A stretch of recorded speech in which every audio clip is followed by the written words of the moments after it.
Deputies arrested a suspect in the 2014 murder of Tammy Holland. She died after someone stabbed her to death in her Trinity home. We are examining a 9-year-old cold case that was solved in 2023 as a result of a DNA match. This relates to the killing of Tammy Holland. In 2014, Holland was brutally killed in her own home at the age of 50. Her neighbor discovered her dead and reported the incident to 911 after that. After some time passed with no suspects or clues to pursue, the original investigation became unproductive. However, when it was reopened in 2020, the authorities were able to seize an opportunity and ultimately solve the case. Need to know how they accomplished it? Let's dive right into this mystery. Trinity, a city in North Carolina, is where this unsolved case brings us. It's in the county of Randolph. As of 2020, Trinity had a population of a little over 7,000, making it a very small town. Most notably, the neighborhood is known for being named after Trinity College, which eventually changed its name to Duke University. Corporation Sealy Trinity is home to the largest bedding product producer in the world. Samantha Sellers in this charming hamlet. Holland was born in 1964. Although there is little information known regarding her early years, we do know that she had 2 kids while she was married to her husband. However, we are unaware of his whereabouts or the circumstances surrounding their subsequent divorce. Holland continued to live with her 2 sons in Trinity, North Carolina. According to the records available, Holland lived a routine, hard, working life since she was the only breadwinner in her family. She had to work multiple shifts and changed a number of jobs over the years looking for stability. When she turned 36, she finally found a job at Elizabeth's Pizza, where she ended up working for many years to follow. She would work the night shift so she could be home with her children during the day and provide them with a loving environment as best she could. After some initial challenges, things finally began to go smoothly for the family. Her sons grew up, became self-sufficient, and moved out and settled on their own. By the time she was 50 years old in 2014, she had become a grandmother to 2 more boys. Everything seemed to be going perfectly until one fateful day, an incident occurred that would change all of their lives forever. On the 28th of October, 2014, a surprising 911 call gained the attention of Randolph County Police. According to the information provided by the police, Holland's neighbor placed the 911 call. On October 28, 2014, Holland's neighbor went to check on her because he had been unable to reach her by phone and had assumed that she was simply busy at work. When he arrived at her home around 2:30 a.m., he was surprised to see that her lights were still on and that Holland's car was still in the driveway. Normally, she would have been at work at Elizabeth's Pizza in Thomasville at this time.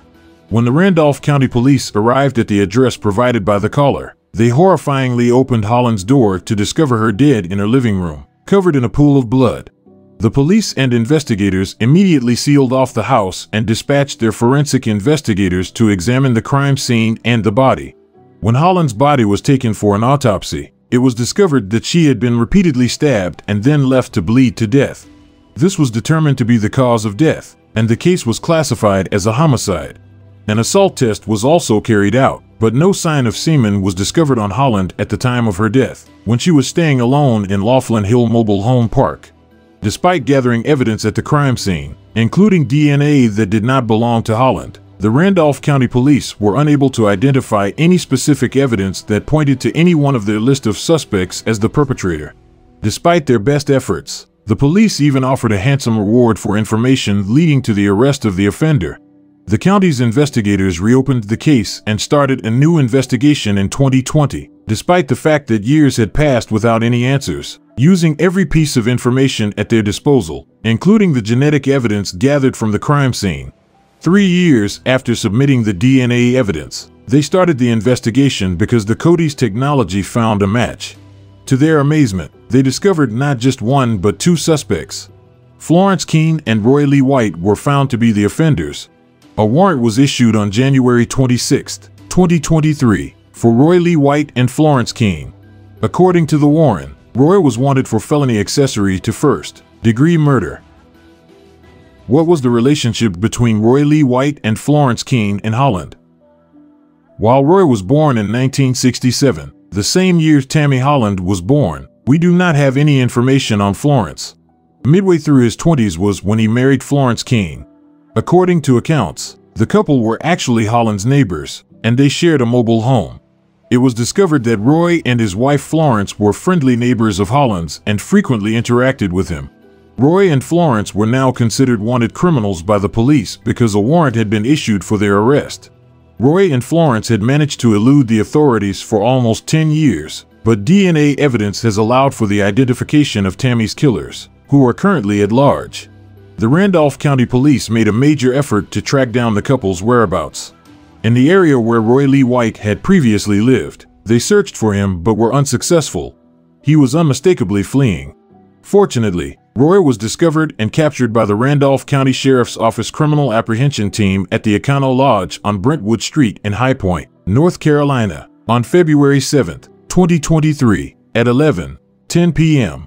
After Roy was finally apprehended, he was taken to the Randolph County Detention Center, where the magistrate issued a $60,000 secured bond in lieu of scheduling a first appearance for February 8, 2023, in Randolph County District Court.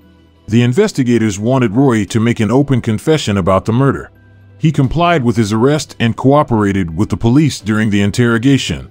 Roy was asked about the murder and about the whereabouts of his wife Florence. In an open confession, he revealed that on the night of October 28, 2014, it was Florence who stabbed Holland while she bled to death in her home. Roy had quickly assumed control of the situation by concealing the knife that was used to kill Holland after the crime was committed. When the investigators came to their door after the murder, the couple managed to play their part, which was simply enough to not get themselves arrested. They were successful in that, and the police never had any idea that it was them who had committed the crime. The couple then managed to stay out of trouble for almost a decade until DNA evidence led straight to them. However, in 2018, Florence died due to natural causes, which led to Roy getting evicted from his home. He then became a vagabond and started living in hotels for short stints. Before moving on to the next one, it was in one of these hotels that the Randolph police found Roy and where they finally arrested him. However, the question remained, how had the couple evaded the police this whole time? Why weren't they suspects in the murder of Holland? Well, at the time of the initial investigation, before the case went cold, they had been questioned by detectives. However, they had managed to evade detection by pretending to not know anything about the murder. But in 2020, when multiple detectives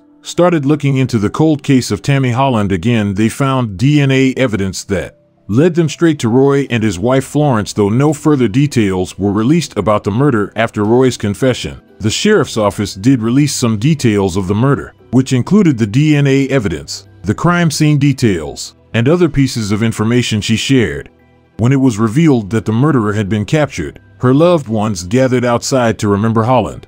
Throughout her life, she was a committed employee, friend, and family member who was also very kind-hearted. According to her friends and family, Holland worked at Elizabeth's Pizza until her last day, and according to Aldo DePorto, the owner, she always had a smile on her face. He also mentioned Tammy Holland's ability to get along with everyone and her willingness to always be there for her co-workers. She was among the world's wonderful people and a pleasure to work with. The crew had been grieving Holland's loss for all those years after she passed away. He said that we still remember her and how she was, and that we wouldn't ever forget her. She's going to be a lifetime commitment. You know, DePorto also said that he didn't want to pass judgment on Roy or Florence, but rather that his sympathies were with Holland's family and that Tammy was being kept in his prayers. He continued by saying that we cherish the way she was when she was employed here and that we will always remember her. What do you think about our video? Please let us know in the comments area below. If you enjoyed this video and would want to hear from me again, please subscribe and turn on the notification before leaving. Thank you for watching us.